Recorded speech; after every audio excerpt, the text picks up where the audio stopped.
दिल्लीतील जंतर मंतर आंदोलनाला मिळालेल्या यशाच्या पार्श्वभूमीवर चंद्रपुरात विद्यार्थी आणि विविध संघटनांच्या आंदोलकांनी आनंदोत्सव साजरा केला. शहरातील इंदिरा गांधी पुतळ्यापुढे तिरंगा झेंडा हातात घेऊन आंदोलकांनी घोषणाबाजी करत एकमेकांचे अभिनंदन केले. यावेळी देशभक्तीपर घोषणा देत हा विजय विद्यार्थ्यांच्या एकजुटीचा आणि लोकशक्तीचा असल्याचे आंदोलकांनी सांगितले. यावेळी आंदोलकांनी शिक्षण मंत्री धर्मेंद्र प्रधान यांनी नैतिक जबाबदारी स्वीकारून राजीनामा द्यावा अशी मागणी पुन्हा एकदा केली. त्याचबरोबर दिल्लीतील आंदोलनादरम्यान मांडण्यात आलेल्या इतर सर्व मागण्याही केंद्र सरकारने तातडीने पूर्ण कराव्यात अशी मागणी करण्यात आली. आंदोलकांच्या मते हा विजय कोणत्याही एका संघटनेचा नसून संपूर्ण देशातील विद्यार्थ्यांच्या संघर्षाचा आणि भारताच्या लोकशाही मूल्यांचा विजय आहे. पुढील काळातही विद्यार्थ्यांच्या प्रश्नांसाठी संघर्ष सुरूच राहील असा निर्धार यावेळी व्यक्त करण्यात आला. आज खरं तर हा सर्व विद्यार्थ्यांचा विजय आहे. जे जंतर मंतर येथे काही दिवसांपासून जे विद्यार्थी तिथे बसलेले होते उपोषणाला, त्यांनी आज सरकार हालवून टाकलेली आहे. ह्या सरकारलाही समजलेलं आहे, अगर विद्यार्थी रस्त्यावर उतरले तर विद्यार्थ्यांची मांग पूर्ण केलीच पाहिजे. त्याचप्रमाणे आज शिक्षण मंत्री धर्मेंद्र प्रधान यांनी राजीनामा दिलेलाच आहे. पण दुःख ह्या गोष्टीचे आहे, ज्या 21 विद्यार्थ्यांनी आपला जीव गमावलेला आहे त्या नीटच्या परीक्षेमुळे, आणि तो घोटाळा धर्मेंद्र प्रधानच्या काळात झालेला होता, त्यामध्ये आज जो विजय मिळालेला आहे त्या 21 विद्यार्थी ते सामील झालेले नाही. हा एक आमच्या सर्व विद्यार्थ्यांसाठी एक दुःख आहे. आणि जे धर्मेंद्र प्रधानचा राजीनामा घेतलेला ही आमची विजय आहे. पण त्याच्यामध्ये ज्या विद्यार्थ्यांवर लाठीचार्ज केलेला आहे आणि ज्या विद्यार्थ्यांवर गुन्हे दाखल केलेले आहे तेही सरकारने लवकरात लवकर मागे घ्यावे.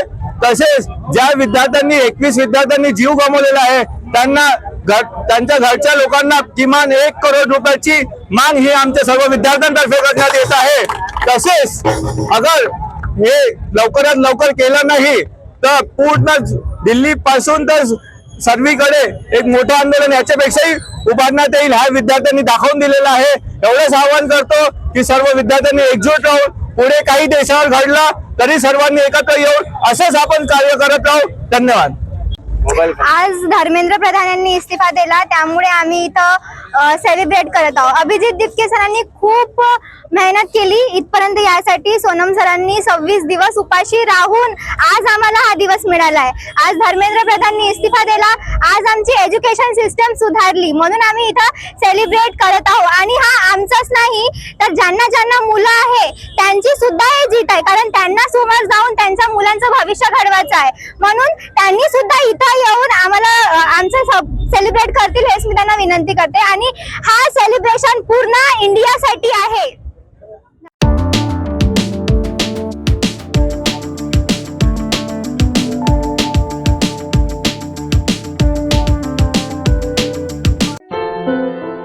क्या हुआ बहू? माँ, पाइल्स की बहुत तकलीफ हो रही है। तो तुम गुदरोग सर्जन के पास क्यों नहीं गई? देखो, जैसे हार्ट के लिए हार्ट स्पेशलिस्ट, ब्रेन के लिए ब्रेन स्पेशलिस्ट, तो पाइल्स के लिए पाइल स्पेशलिस्ट क्यों नहीं? स्त्री हो या पुरुष, टॉयलेट में तकलीफ केवल पाइल्स ही नहीं और भी कई प्रकार के गुदरोग तथा कैंसर भी हो सकता है। इसीलिए इसकी प्रत्यक्ष जांच जरूरी है। ठीक है माँ, पर जांच के लिए हम जाएंगे कहाँ? वही काले आयुर्वेदिक पाइल्स हॉस्पिटल में। लेकिन माँ, प्रेगनेंसी में पाइल्स की दवाइयाँ? प्रेगनेंसी में आयुर्वेदिक दवाइयाँ सुरक्षित होती है।